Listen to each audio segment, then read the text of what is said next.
नमस्कार दोस्तों। मैं आलोक सिंह आप लोगों को सादर प्रणाम करता हूं। कोचिंग जंक्शन के इस प्लेटफॉर्म से आज की जो क्लास होगी वह है, आप देख सकते हैं कि हम लोग किस टॉपिक पर जा रहे हैं। तो यहाँ पर दिया हुआ है भाग 10। भाग 10, ठीक है। भाग 10 पर हम लोग हैं। तो भाग 10 जिसमें क्या दिया हुआ है, अनुसूचित और जनजाति क्षेत्र। अनुसूचित और जनजाति, यहाँ पर जन लिखा गया है, जनजाति, इसको जन कर लीजिए। जनजाति क्षेत्र का प्रशासन,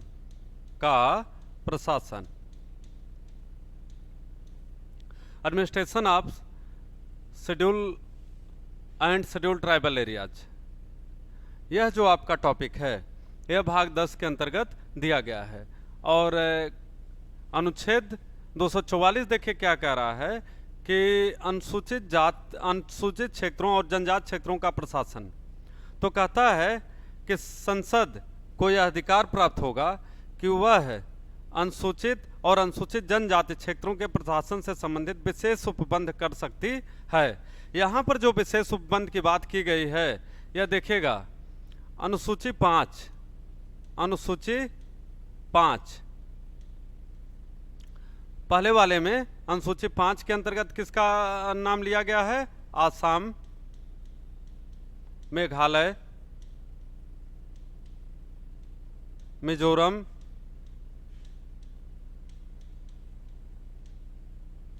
त्रिपुरा। इन राज्यों को छोड़कर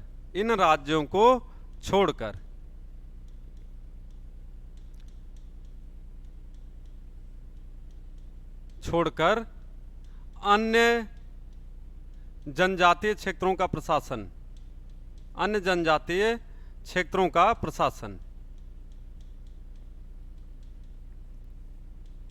ठीक, यह यहां पर बताया जा रहा है। तो कहने का मतलब है कि अनुसूची 5 में क्या बात बताया गया है? कह रहा है कि असम, मेघालय, मिजोरम, त्रिपुरा, इन राज्यों को छोड़कर अन्य राज्यों में जो जनजातीय प्रशासन होगा, इन राज्यों को छोड़कर अन्य जो जनजातीय क्षेत्र हैं उनके प्रशासन संबंधी उपबंध किए गए हैं। असम, मेघालय, मिजोरम और त्रिपुरा। अनुसूची 5 में इन चारों राज्यों को छोड़ करके अन्य जनजातीय क्षेत्रों के प्रशासन का उपबंध किया गया है। वह चीज आपको यहां पर मिलेगी, ठीक है ना, जो अनुच्छेद 244 के अंतर्गत कहा जा रहा है, ठीक है। फिर अनुच्छेद 244 में, अनुच्छेद 244 में ही जो दूसरा पार्ट है वह क्या कह रहा है? कह रहा है कि आसाम, मेघालय, मिजोरम, त्रिपुरा के जनजातीय क्षेत्रों का प्रशासन, के एसटी क्षेत्रों का प्रशासन, ध्यान से देखिए। पहला भाग इसका कह रहा है आसाम, मेघालय, मिजोरम, त्रिपुरा, इन राज्यों को छोड़ करके अन्य समस्त भारत के जनजातीय क्षेत्रों का प्रशासन का उपबंध यहां पर किया गया है। लेकिन इसी अनुच्छेद का 244 का ही इसका जो पार्ट 2 है वह क्या कह रहा है? आसाम, मेघालय, मिजोरम, त्रिपुरा और असम, मेघालय, मिजोरम, त्रिपुरा के जनजातीय क्षेत्रों का प्रशासन, यह 4 राज्य यहां पर दिए गए हैं। तो यह किस अनुसूची में दिया गया है? इस चीज को दिया गया है अनुसूची 6 में, अनुसूची 6 के अंतर्गत 6 में।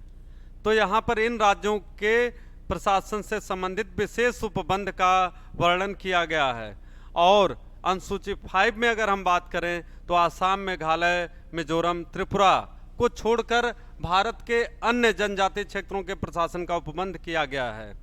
तो यह अनुच्छेद 244 जिसे आप देख रहे हैं यह 2 भाग में है।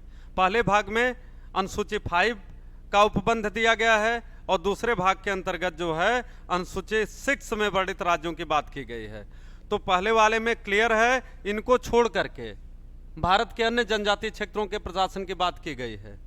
लेकिन अगर भाग 2 में हम देखते हैं अनुच्छेद 244 के, तो सीधे सीधे कहता है आसाम, मेघालय, मिजोरम, त्रिपुरा के जनजातीय क्षेत्रों का प्रशासन, administration of tribal area of Assam, Meghalaya, Mizoram and Tripura. तो the union legislature has the authority to make the law on this subjects. यह सीधे सीधे दिया गया है कि जो हमारी संघ की संसद होगी उसको विधि बनाने का यहाँ पर अधिकार होगा। तो आप देखिएगा, हमने कहा कि अनुसूची 5 में भी दिया गया है, कहाँ पर 5 में, और 5 के अलावा अनुसूची 6 में भी दिया गया है। तो अनुसूची 5 और अनुसूची 6 जो संबंधित है वह वास्तव में जनजातीय क्षेत्रों के प्रशासन से संबंधित है। इसको ऐसे समझ लीजिए कि अनुसूची 5 और 6 यह किससे संबंधित है? एसटी क्षेत्रों, जनजातीय क्षेत्रों के प्रशासन से, जनजातीय क्षेत्रों के प्रशासन से। आपको याद क्या करना है? जो याद करना है वह यहां पर आपको लिख दिया गया, ठीक है ना? तो यह है आपके लिए जरूरी है जानना कि जो अनुसूची 5, अनुसूची 6 में मामले दिए गए हैं वह यहाँ पर अनुच्छेद 244 के अंतर्गत वर्णित हैं, ठीक है? और आपके एग्जाम के लिहाज से यह एरिया खास करके टीजीटी, पीजीटी, नेट, जेआरएफ, इन सब सब्जेक्ट्स के लिए, इन कोर्सेज के लिए, इन संबंधित तैयारियों के लिए यह बहुत महत्वपूर्ण है, ठीक है? इसके अलावा अनुच्छेद 244 का क्या कह रहा है? कहता है आसाम के कुछ जनजातीय क्षेत्रों को समाविष्ट करने वाला एक स्वशासी राज्य बनाना और उसके लिए स्थानीय विधानमंडल या मंत्रिपरिषद या दोनों का सृजन करना। यह बात हो रही है कहाँ की? गोरखा हिल्स के, गोरखा हिल्स से संबंधित। तो आप जानते हैं गोरखा जनजाति यह आसाम से सटे क्षेत्रों में रहती है। यह पश्चिम बंगाल का जो अपर पार्ट है, नॉर्दर्न पार्ट, वहां के क्षेत्रों में रहती है।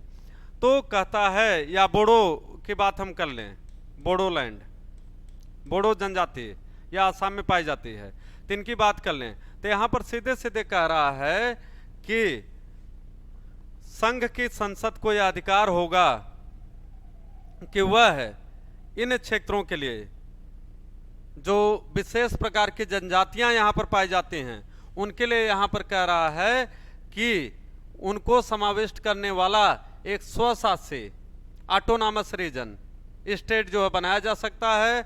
उसके लिए स्थानीय विधानमंडल का भी गठन किया जा सकता है अथवा उसके लिए मंत्रिपरिषद का भी गठन किया जा सकता है। यह चीज आपकी कहां पर दी गई है? अनुच्छेद 244 का के अंतर्गत। यह चीजें आपकी भाग 10 के अंतर्गत दी गई हैं, भाग 10 के अंतर्गत दी गई हैं। तो इन चीजों को आपको एकदम समझना है। बहुत माइनर डिफरेंस है, बहुत इंटर रिलेटेड है एक दूसरे से, लेकिन हमने कहा कि आपके एग्जाम के पॉइंट ऑफ व्यू से एक विषय की जब आप तैयारी करते हैं, राजनीति शास्त्र विषय की बात मैं कर रहा हूं, तो आपके लिए यह जानकारी नितांत महत्वपूर्ण है। तो इसको कायदे से आप पढ़िएगा। और किसी भी डाउट के लिए हमने कहा कि जब कभी डाउट सेशन रखा जाएगा तो जो भी प्रश्न आपके होंगे उनका भी समाधान किया जाएगा इस चैनल के माध्यम से, ठीक है? आगे हम लोग देखते हैं। तो अब यहां पर भाग 11 की बात आती है, पार्ट 11 भाग 11, ठीक है? तो यह जो भाग 11 है यह क्या कह रहा है? बहुत इंपॉर्टेंट है, संघ और राज्य क्षेत्रों के बीच संबंध। इसे हम अभी कह सकते हैं केंद्र राज्य संबंध, केंद्र राज्य संबंध। इसे अभी लिखा जाता है इंग्लिश में यूनियन एंड स्टेट रिलेशन,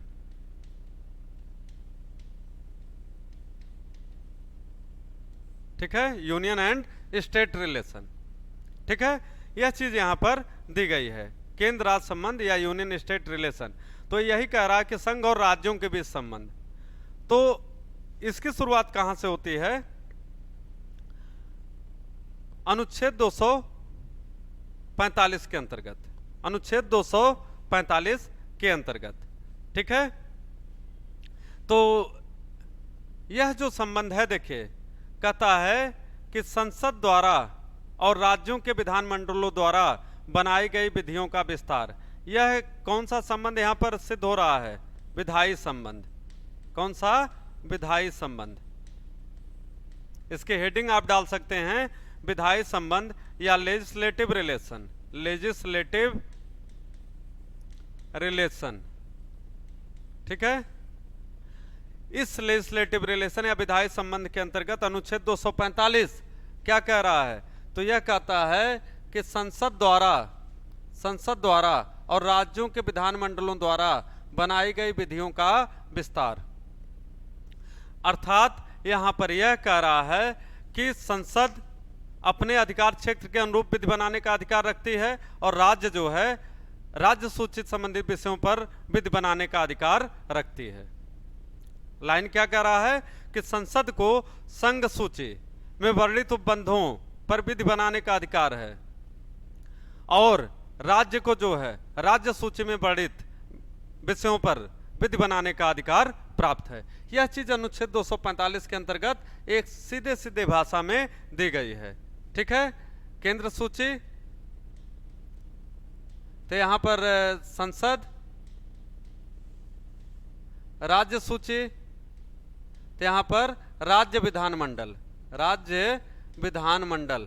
इनको यह विधि बनाने का अधिकार दिया गया है, ठीक है। तो इस चीज को आपको याद रखना है, बहुत महत्वपूर्ण है। फिर आगे कहता है कि अनुच्छेद 246 इसके अंतर्गत क्या कह रहा है? कहता है कि संसद द्वारा और राज्यों के विधानमंडलों द्वारा बनाई गई विधियों की विषय वस्तु, तो वही लाइन है कि संसद की विषय वस्तु क्या होगी? तो आप देखते हैं कि अनुसूची 7, अनुसूची 7, संघ सूची, राज्य सूची एवं समवर्ती सूची की बात की गई है। संघ सूची, राज्य सूची और समवर्ती सूची की बात यहां पर की गई है। संघ सूची अनुसूची 7 में किसके अंतर्गत बात हो रही है? अनुसूची 7 के अंतर्गत। ये अनुसूची, अनुच्छेद नहीं, अनुसूची 7। तो इसमें 3 चीजें दी गई है ना, संघ सूची दिया गया है, राज्य सूची दिया गया है, फिर समवर्ती सूची दिया गया है। तो कहता है कि इन तीनों ही विषयों पर प्रत्येक संस्था, मतलब केंद्र की संसद है तो वह संघ सूची पर बनाएगी, राज्यों का मामला है तो राज्य विधानमंडल उस पर विधि बनाएगा, और समवर्ती सूची पर दोनों को बराबर के अधिकार दिए गए हैं, दोनों को बराबर के अधिकार दिए गए हैं विधि बनाने के। लेकिन यह विधि बनाते वक्त यह हमेशा ध्यान देना है कि राज्य विधानमंडल कभी ऐसी कोई विधि नहीं बनाएगी जिसके अंतर्गत कहीं ऐसा ना हो जाए कि संघ द्वारा बनाई गई विधियों का वह उल्लंघन कर रहा हो या उसके मार्ग में एक बाधा का काम कर रहा हो। तो इन सब चीजों का भी यहां पर ध्यान दिया जाएगा, ठीक है।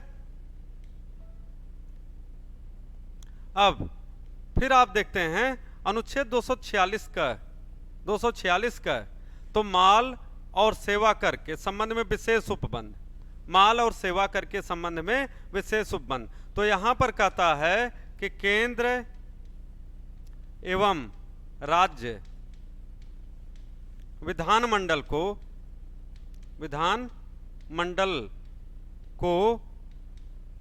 यह अधिकार प्राप्त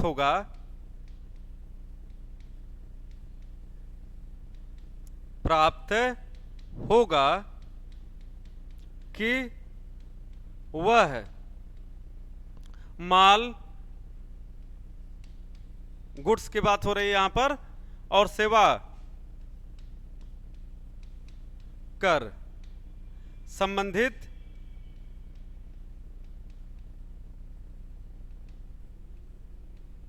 विधियों का निर्माण कर सकें, विधियों का निर्माण कर सकें। यह चीज यहां पर दी गई है। केंद्र एवं राज्य विधानमंडल के पास यह अधिकार होगा यह अधिकार प्राप्त होगा कि वह माल एवं सेवा कर संबंधित विधियों का निर्माण कर सकें। अर्थात दोनों के अपने क्षेत्र हैं। वह क्षेत्र जो केंद्र के अधीन आता है, वहां पर केंद्र की संसद जो है विधि बनाएगी, माल एवं सेवा कर संबंधी विधियों का निर्माण वहां पर केंद्र की संसद करेगी।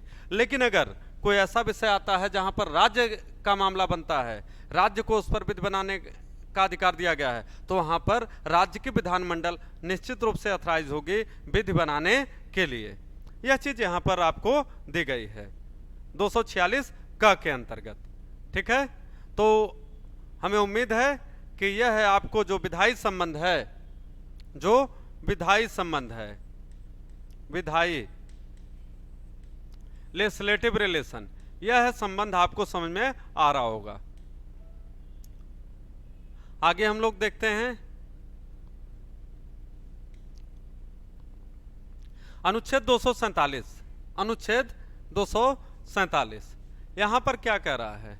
यहां कह रहा है 247 के अंतर्गत कि कुछ अतिरिक्त न्यायालयों की स्थापना का उपबंध करने की संसद की शक्ति। तो कहता है कि भारत की संसद को यह अधिकार प्राप्त होगा कि वह न्यायिक कार्यों को संपन्न करने हेतु अतिरिक्त न्यायालयों का गठन कर सकती है। किसी राज्य में अथवा अन्य क्षेत्रों में कह रहा है कि अतिरिक्त न्यायालयों की स्थापना कर सकती है। तो अतिरिक्त न्यायालयों के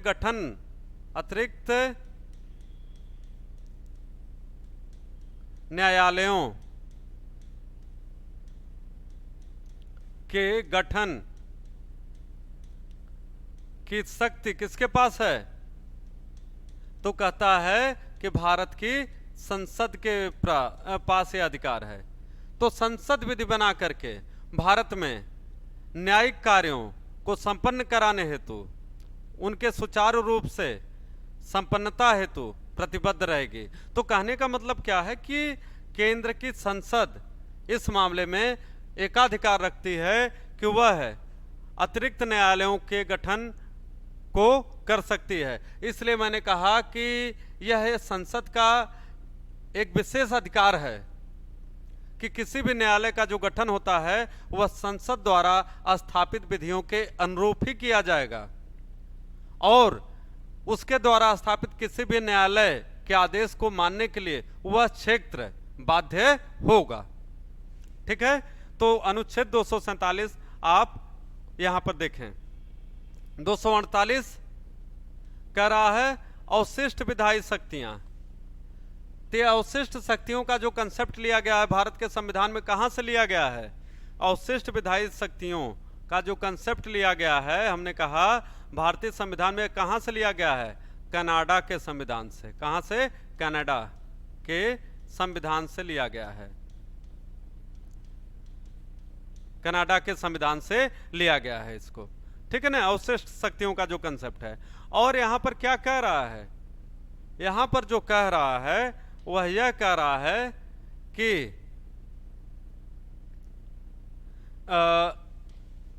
अवशिष्ट विधायी शक्तियां किसके पास होंगी? संसद के पास। संसद के पास। तो अवशिष्ट क्या होता है? रेसिड्यूरी। यहां पर इसे क्या बोला जाता है? अवशिष्ट को रेसिड्यूरी।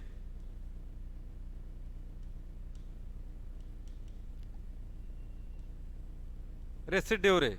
तो रेसिड्यूरी का तात्पर्य यह होता है कि वह समस्त विषय जो न केंद्र सूची में हो, न राज्य सूची में हो, न समवर्ती सूची में हो, वह समस्त विषय जो न केंद्र सूची में हो, न राज्य सूची में हो, न समवर्ती सूची में हो, ऐसे समस्त विषय जो ना तो केंद्र सूची के अंतर्गत शामिल हैं, न राज्य सूची के अंतर्गत शामिल हैं, न ही समवर्ती सूची के अंतर्गत शामिल हैं, वह सब क्या होते हैं? अवशिष्ट शक्तियां। यह समय के विकास के साथ साथ धीरे धीरे विकसित होती हैं। जब कभी जरूरत पड़ती है तो ऐसे विषयों की संख्या सामने आ जाती है, ऐसे विषय सामने आ जाते हैं जब लगता है कि इस चीज का उपबंध न तो केंद्रीय सूची में है, संघ सूची में, ना ही राज्य सूची में है और ना ही समवर्ती सूची में है। तो जब कभी ऐसी स्थिति उत्पन्न होती है तो वह समस्त जो रेसिड्यूरी पावर्स हैं, अवशिष्ट शक्तियां हैं, उन पर विधि बनाने का अधिकार, अवशिष्ट विषयों पर विधि बनाने का अधिकार किसके पास होगा? तो कहता है कि भारत की संसद के पास।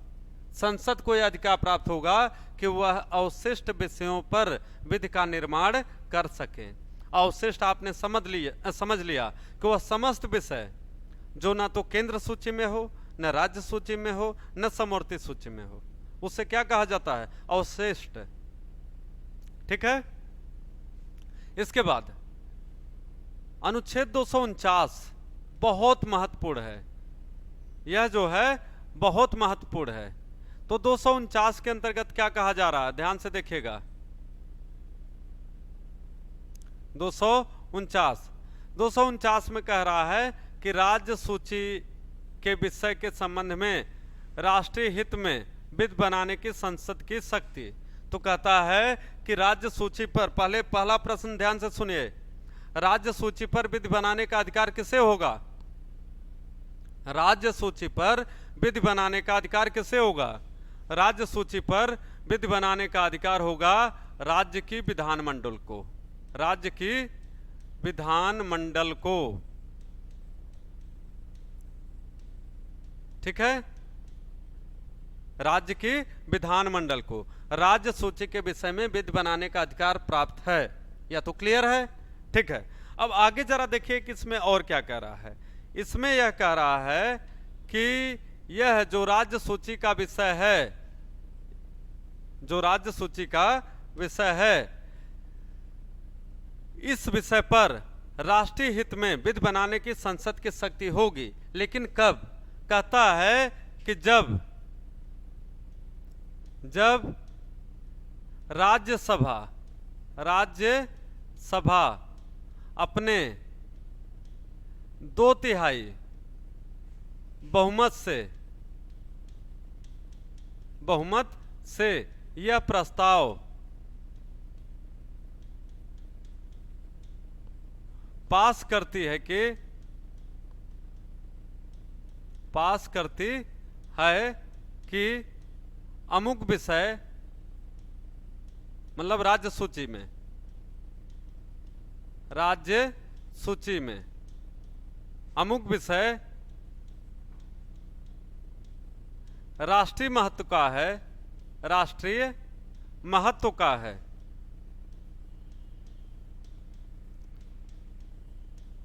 तो उस विषय पर विधि बनाने का अधिकार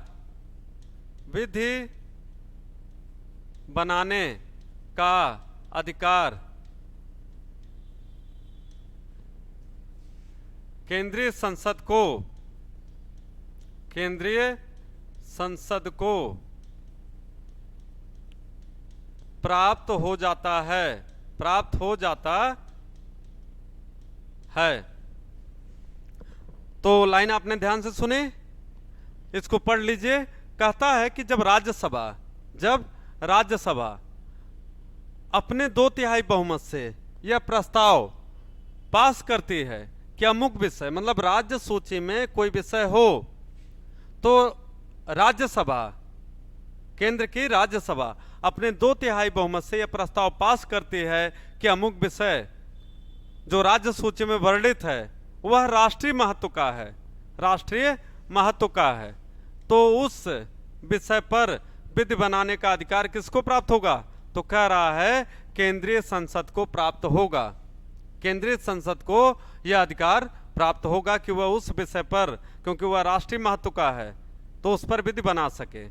तो ध्यान से देखिएगा, भारत में जो संघवाद है यह वास्तव में कनाडा के संविधान से लिया गया है। जो संघ शब्द है यहाँ, वह कनाडा के संविधान से लिया गया। कनाडा, तो कनाडा के संविधान में अगर हम बात करें तो अवशिष्ट शक्तियां किसके पास हैं? केंद्र के पास हैं। तो इसको कहा जाता है केंद्रोन्मुखी संघ। तो ऐसा संघ जहां पर जो महत्वपूर्ण शक्तियां हैं वह किसके पास हो जाती हैं? केंद्र के पास। तो भारत भी कनाडा के ही संघात्मक ढांचे पर एक संघात्मक व्यवस्था स्थापित करने का प्रयास किया हुआ है।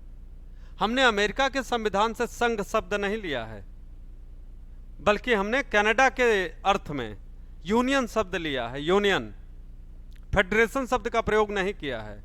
तो कनाडा में जो यूनियन शब्द है वह सीधा सीधा इस बात की तरफ इशारा करता है कि किसी विवाद की स्थिति में जो केंद्र का अधिकार होगा, जो केंद्रीय संसद का अधिकार होगा, वह राज्य के विधानसभाओं के अधिकारों से ऊपर होगा।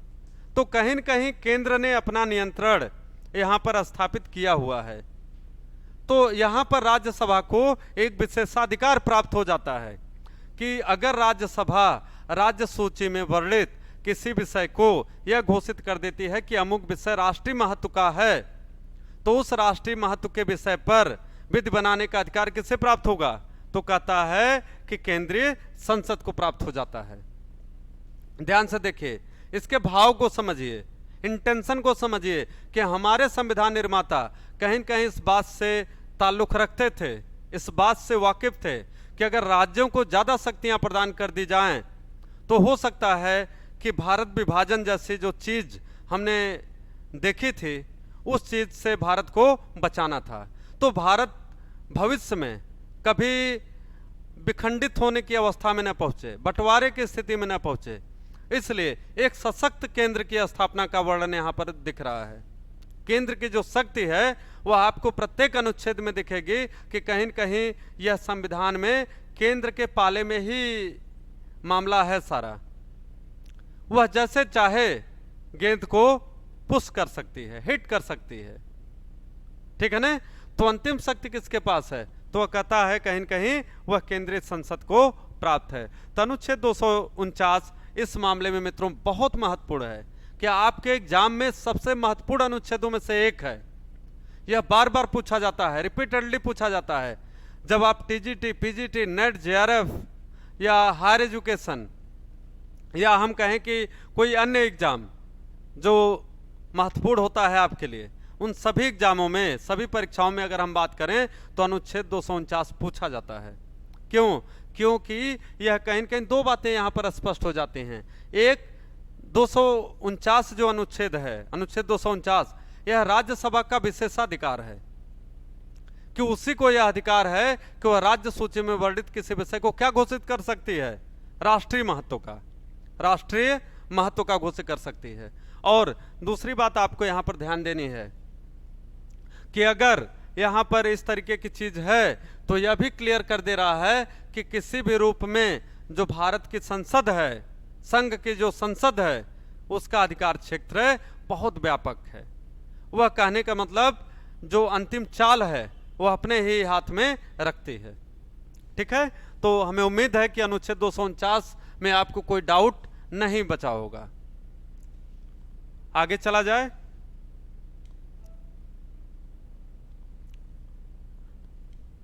अनुच्छेद 250, अनुच्छेद 250 तो यहां पे क्या कहता है? यह भी बहुत महत्वपूर्ण है। अनुच्छेद 249 वेरी इंपॉर्टेंट, 48 वेरी इंपॉर्टेंट, 47 भी इंपॉर्टेंट है बहुत, लेकिन 50 भी वेरी इंपॉर्टेंट, ठीक। यह मैं जबरदस्ती नहीं बता रहा हूं, कम से कम 249 और 50 तो आपको जरूर याद रखना है। 249 और 250 यह जरूर याद रखना है। तो 250 के विषय में क्या कह रहा है? 250 के विषय में क्या कह रहा है यहां? तो ध्यान से देखिए, कहता है यदि आपात की उद्घोषणा प्रवर्तन में हो, मतलब यदि भारत में आपातकाल की घोषणा कर दी गई हो तो राज्य सूची के विषय के संबंध में विधि बनाने की संसद की शक्ति होगी। ध्यान से देखिए क्या कह रहा है कि यदि आपात की उद्घोषणा प्रवर्तन में हो, यदि आपात की उद्घोषणा प्रवर्तन में हो तो राज्य सूची के विषय में, राज्य सूची के विषय में विधि बनाने की संसद की शक्ति होगी। तो जब कभी भी इमरजेंसी लागू हो, आपातकाल लागू हो, तो आपातकाल के दौरान चाहे वह अनुच्छेद 356 के अंतर्गत आपातकाल लगाया गया हो या अनुच्छेद 352 के अंतर्गत आपातकाल लगाया गया हो, किसी भी स्थिति में अगर यह आपातकाल लगता है, या फिर हम बात कर लेते हैं अनुच्छेद 360, हालांकि इसको कभी अभी लागू नहीं किया गया है, इसकी जरूरत नहीं पड़ी और ईश्वर न करे कि कभी इसकी जरूरत पड़े, तो यह वित्तीय आपातकाल है, वित्तीय आपातकाल। तो अगर यहाँ पर बात हम करें इसकी, तो कहता है कि अगर इस तरीके के किसी भी आपातकाल की उद्घोषणा होती है तो ऐसे समय में विधि बनाने का अधिकार किसके पास होगा, तो कहता है केंद्रीय संसद के पास होगा, केंद्रीय संसद के पास होगा। ठीक है, लेकिन यहाँ पर एक चीज ध्यान दीजिएगा, जब आपातकाल के समय में कोई विधि संसद आपातकाल की परिस्थितियों के अनुरूप बनाती है तो उसकी अवधि कितने दिन की होती है, इसकी अवधि होती है 6 महीने। कितनी? 6 महीने की। 6 महीने के बाद पुनः समीक्षा के द्वारा उसको 6 महीने बढ़ाया जा सकता है।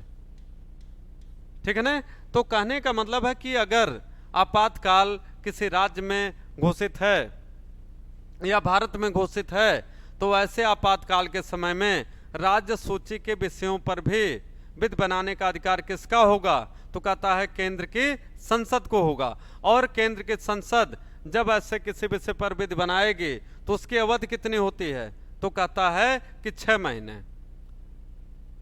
फिर 6 महीने बाद अगर स्थिति सामान्य नहीं होती है फिर इसे प्रस्ताव पास करके 6 महीने के लिए बढ़ाया जा सकता है।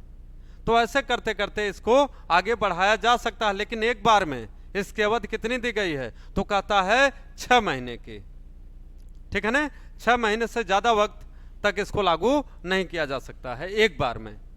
उसके बाद पुनः इसकी समीक्षा करके इसको आगे बढ़ाया जा सकता है, फिर समीक्षा करके बढ़ाया जा सकता है। तो इस तरीके से इसको एक्सटेंड किया जा सकता है, लेकिन एक बार में अगर हम बात करें तो 6 महीने का इसका समय फिक्स है। ठीक, तो अनुच्छेद 250, 249 और 250 यह दोनों ही हमने कहा कि बहुत इंपॉर्टेंट हैं, वेरी इंपॉर्टेंट। आपके एग्जाम में यह दोनों बहुत महत्वपूर्ण हैं और इन दोनों को जो है आपको याद रखना है। 49 और 50 में क्या भिन्न है, यहां पर सीधे सीधे आपातकाल की उद्घोषणा के समय की बात हो रही है और यहां पर राष्ट्रीय हित में राज्य सूची का विषय हो, राष्ट्रीय हित को घोषित कर दिया गया हो राज्यसभा के द्वारा। तो ऐसी स्थिति में अनुच्छेद 249 कहता है कि विधि बनाने का अधिकार किसको होगा, केंद्रीय संसद को। लेकिन यहां पर क्या कह रहा है 250 के अंतर्गत, आपातकाल की उद्घोषणा के दौरान, आपातकाल की उद्घोषणा के दौरान जब आपातकाल प्रवर्तन में हो, इसकी घोषणा की गई हो, तो ऐसे समय में विधि बनाने का अधिकार किसके पास होता है, तो कहता है केंद्र की संसद के पास यह अधिकार होता है। ठीक है, आगे अनुच्छेद 251 कहता है संसद द्वारा अनुच्छेद 249 और 250 के अधीन बनाई गई विधियों और राज्यों के विधानमंडलों द्वारा बनाई गई विधियों में असंगति। संसद द्वारा अनुच्छेद 249 और 250 के अधीन बनाई गई विधियों और राज्यों के विधानमंडलों द्वारा बनाई गई विधियों में असंगति। इसका मतलब यह कह रहा है कि जब अनुच्छेद 249 में राज्यसभा राज्य सूची के किसी विषय को क्या घोषित कर देती है, राष्ट्रीय महत्व का। साथ ही साथ अनुच्छेद 250 के अंतर्गत क्या कहा जा रहा है कि जब आपातकाल प्रवर्तन में हो, जब आपातकाल घोषित हो चुका हो, तो उस आपातकाल के दौरान कौन विधि बनाएगा, तो कह रहा है कि यहां पर दोनों स्थितियों में केंद्र की संसद को विधि बनाने का अधिकार है। तो वही 251 में जाकर के क्या कह रहा है, कह रहा है कि संसद द्वारा अनुच्छेद 249 और 250 के अधीन बनाई गई विधियों और राज्यों के विधानमंडलों द्वारा बनाई गई विधियों में यदि कोई असंगति होती है, कोई कंट्राडिक्शन होता है, कोई विरोधाभास होता है, कोई कन्फ्लिक्ट होता है, तो हमें किस विधि को मानना है? तो कहता है कि ऐसे में संसद द्वारा बनाई गई विधि को ही मान्य किया जाएगा। संसद की विधि ही मान्य होगी, मान्य होगी। ठीक है, बहुत क्लियर यहां पर कह रहा है कि ऐसी स्थिति में अगर केंद्र और राज्य की विधियों में कोई टकराहट हो, कोई विवाद हो, तो ऐसी स्थिति में हम किसको मानेंगे? तो कह रहा है कि ऐसी स्थिति में हमें संसद द्वारा बनाई गई विधियों को ही मान्यता प्राप्त करनी पड़ेगी, ऐसा संविधान हमारा कहता है। ठीक है ना? कोई राज्य का विधानमंडल संसद के विधि बनाने की शक्ति को यहां पर अनुच्छेद 249 और 250 के अंतर्गत चैलेंज नहीं कर सकता है, चुनौती नहीं दे सकता है। यह चीज आपको याद रखनी है। ठीक है, फिर आगे कहता है कि दो या दो से अधिक, अनुच्छेद 252 क्या कह रहा है? कहता है कि दो या दो से अधिक राज्यों के लिए उनकी सहमति से विधि बनाने की संसद की शक्ति और ऐसी विधि का किसी अन्य राज्य द्वारा अंगीकार किया जाना।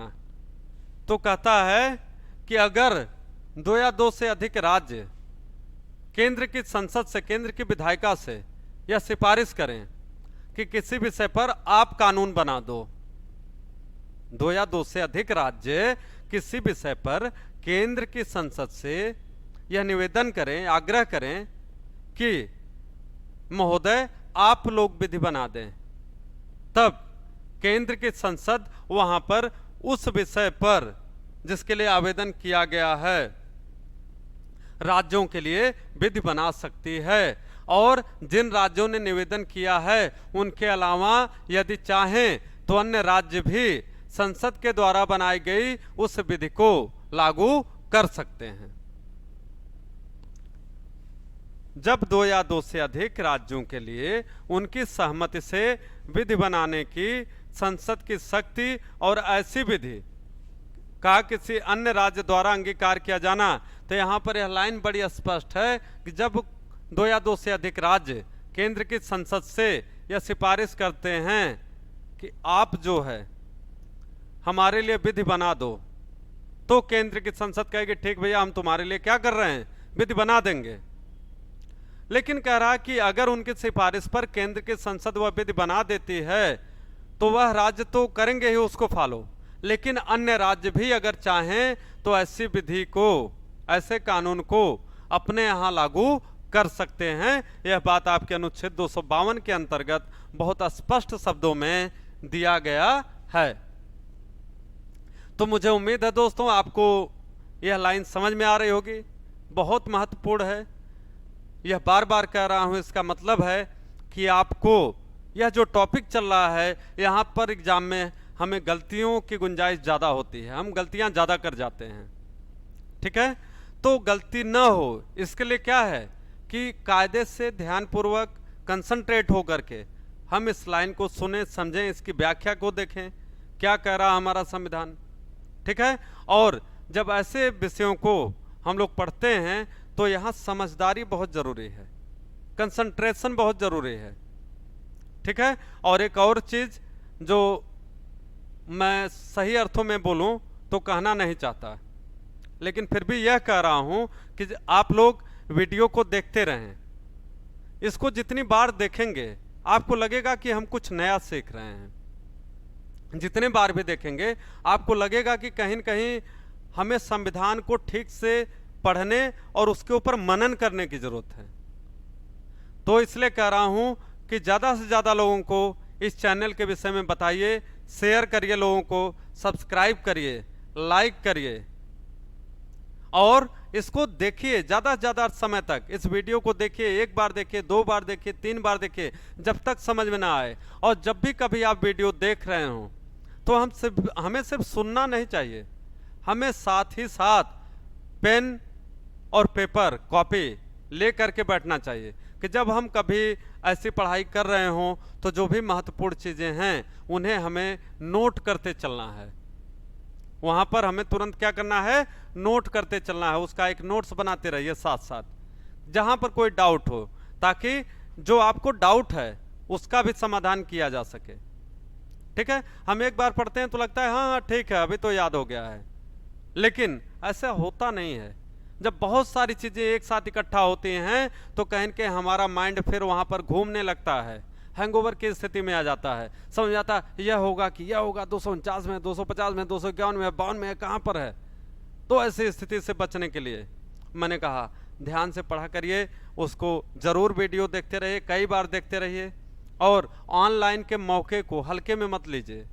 मैं यह इसलिए कह रहा हूँ कि कहीं न कहीं आप लोग वीडियो देखने में कंजूसी कर रहे हैं, उसको ध्यान से देखिए। हमने कहा पेन और कॉपी लिए रहिए, उसको नोट्स भी बनाते जाइए, और जब नोट्स बनाते जाएंगे तब आपके पास एक मैटर इकट्ठा होगा, आप एग्जाम के समय भी उसको फटाफट रिवीजन कर लेंगे, देख लेंगे, और पहले का पढ़े रहेंगे तो समझने में भी आसानी रहेगी। और फिर कह रहा हूँ कि ज़्यादा से ज़्यादा लोगों को शेयर करिए, सब्सक्राइब करिए, लाइक करिए। जैसे जैसे हमारे चैनल की पॉपुलैरिटी बढ़ेगी, लोग जुड़ेंगे, तो कहीं न कहीं एक कॉम्पिटिटिव प्लेटफॉर्म जो है तैयार होता है, और वह तब तैयार होता है जब आप लोगों का सहयोग उसमें मिले, जब आप लोगों का सहयोग उसमें मिले। तो इसलिए इसको ज़रूर लाइक करिएगा, सब्सक्राइब करिएगा, व्यू करिए, इसको देखिए लंबे समय तक, पूरे वीडियो को देखा करिए। और ऐसा जब करेंगे आप तो चीज़ें समझ में भी आएंगी, आपका नोट्स भी तैयार होता जाएगा। मैं सिर्फ इसलिए नहीं कह रहा हूँ कि लाइक सब्सक्राइब करना ही महत्वपूर्ण है, नहीं, बिल्कुल नहीं। वहाँ अपना कमेंट भी लिखिए, अच्छा है तो भी, बुरा है तो भी, जो भी है आप कुछ लिखेंगे तो कम से कम यह समझ में आएगा कि अच्छा कहाँ मेरे समझाने में कोई कमी रह गई है। अपने तरफ से मैं छोड़ूंगा नहीं कोई कमी, लेकिन अगर फिर भी आपको नहीं समझ में आता है तो आप लिखेंगे, पूछेंगे, तो उसका जवाब आपको यहाँ पर दिया जाएगा। ठीक है, तो आप खूब पढ़िए, इसको लाइक भी करिए, सब्सक्राइब करिए, लोगों को शेयर करिए, ज़्यादा से ज़्यादा लोगों तक बताइए कि कोचिंग जंक्शन ऐप को डाउनलोड करें, पढ़ें वहाँ पर आकर के, देखें, उससे जुड़ें, और लोगों को भी शेयर करें। एक चेन बनाइए लंबी, जिसमें हजारों की संख्या में लोग जुड़ें, फिर लाखों की संख्या पहुँचे उनकी। और ऑनलाइन तो ऐसा प्लेटफॉर्म होता है कि हम कई कई लाख लोग, करोड़ों लोग एक साथ पढ़ सकते हैं। ठीक है ना, तो ऐसा आप करिए, और यह आपसे एक रिक्वेस्ट है। ठीक है, तो यहाँ पर अनुच्छेद 252 हमें लग रहा है कि आपको समझ में आ गया होगा, आ रहा होगा, कोई दिक्कत नहीं होनी चाहिए यहाँ पर। ठीक है, फिर आगे देखते हैं अनुच्छेद 253। यहाँ पर क्या कह रहा है कि अंतर्राष्ट्रीय करारों को प्रभावी करने के लिए विधान, अंतर्राष्ट्रीय करारों को प्रभावी करने के लिए विधान। तो जब कहता है कि जब कभी अंतर्राष्ट्रीय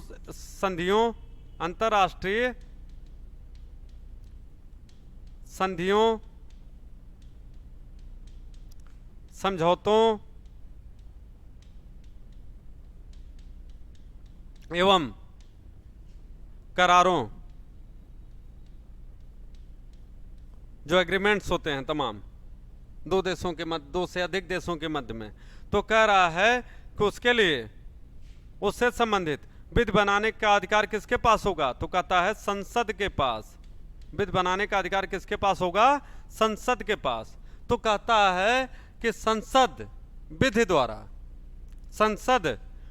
द्वारा अंतर्राष्ट्रीय करारों को प्रभावी करने के लिए विधान बना सकती है।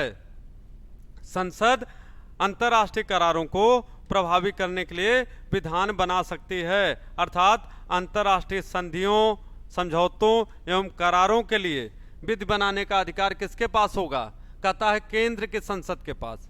किसी राज्य के विधानमंडल के पास यह अधिकार नहीं होगा कि वह किसी अंतर्राष्ट्रीय करार को करे, जब तक कि भारत की संसद उसको विधि द्वारा अधिनियमित न करे, विधि बना करके उसको स्थापित न करे। तो बहुत स्पष्ट बात है, यह सीधे सीधे केंद्र की संसद को यह अधिकार देता है कि वह किसी अंतर्राष्ट्रीय विधि को अंतर्राष्ट्रीय करार को, अंतर्राष्ट्रीय संधि को लागू करने हेतु नियम का निर्माण करे। लेकिन यह भी कह रहा है कि किसी राज्य के विधानमंडल को यह करने का अधिकार प्राप्त नहीं है। ठीक है ना? हमने कहा ना कि यहाँ पर हमने कनाडा के संविधान से प्रेरणा ली है। जो हम इंस्पायर हुए हैं वह कहाँ के संविधान से? कनाडा के संविधान से। केंद्रोन्मुखी संघवाद की बात यहाँ पर हो रही है। किसकी बात हो रही है? केंद्रोन्मुखी संघवाद की। ऐसा संघवाद जो राज्यों को तो अधिकार देता है, लेकिन कहीं न कहीं वह अधिकारों में जो बढ़ोतरी हो रही है वह किसके तरफ जा रही है? केंद्र के तरफ जा रही है। ठीक है ना? तो यह चीज यहां पर इस अनुच्छेद में भी दिख रही है स्पष्ट रूप से। आगे अनुच्छेद 254 कहता है कि संसद द्वारा बनाई गई विधियों और राज्यों के विधानमंडलों द्वारा बनाई गई विधियों में असंगति। संसद द्वारा बनाई गई विधियों और राज्य के विधानमंडलों द्वारा बनाई गई विधियों में असंगति। यह क्या कह रहा है?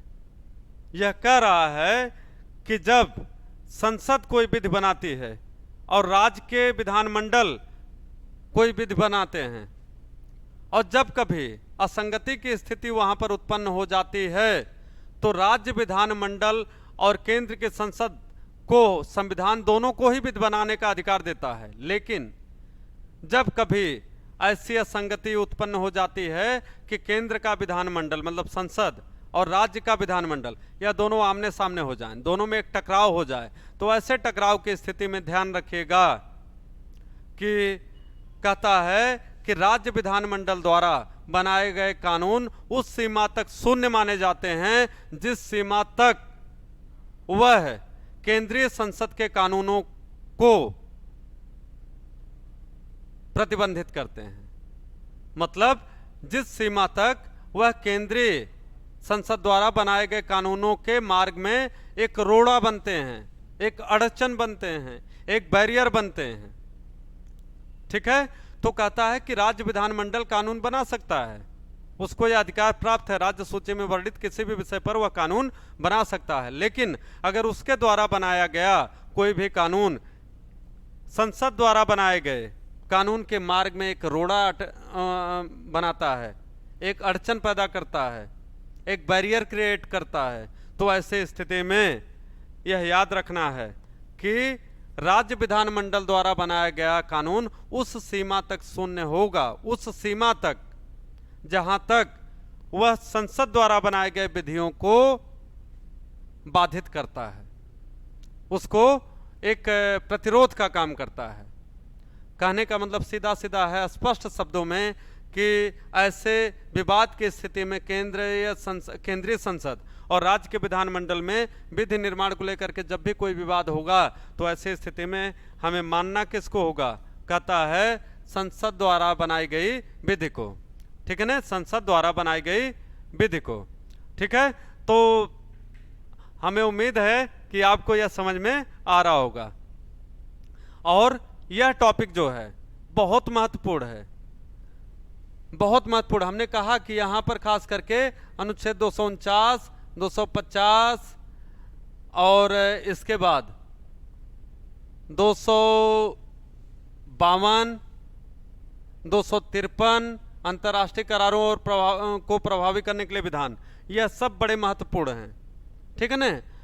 और साथ ही साथ अनुच्छेद 254 भी यह बड़ा महत्वपूर्ण है। और खास करके जो अन्य कॉम्पिटिटिव एग्जाम्स दे रहे हों, जिनका विषय का यह एग्जाम ना हो, पॉलिटिकल साइंस का एग्जाम ना हो, उनके लिए अनुच्छेद 249, 250 और अनुच्छेद 253 महत्वपूर्ण है। लेकिन जो विषय का एग्जाम देते हैं उनके लिए इन सब को ध्यानपूर्वक पढ़ना जरूरी है। तो दोस्तों, एक बार फिर से मैं आपसे कहूँगा कि आप इस चैनल को लाइक करिए, सब्सक्राइब करिए, ज़्यादा से ज़्यादा समय तक इसको देखिए, लोगों को जोड़िए, जो आपके परिचित हों, लोग जानने लगें, ताकि इस चैनल के विषय में लोग इस प्लेटफॉर्म से जुड़ें, उन्हें प्रेरित करिए आप भी अपनी तरफ से, और इससे हम लोगों का भी मनोबल बढ़ेगा।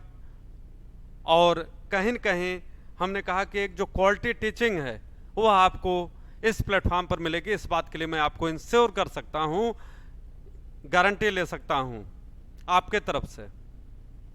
कि यहाँ पर आपके साथ कभी भी धोखा नहीं होगा। अच्छी जानकारी, अच्छे टीचर आपको यहाँ पर मिलेंगे।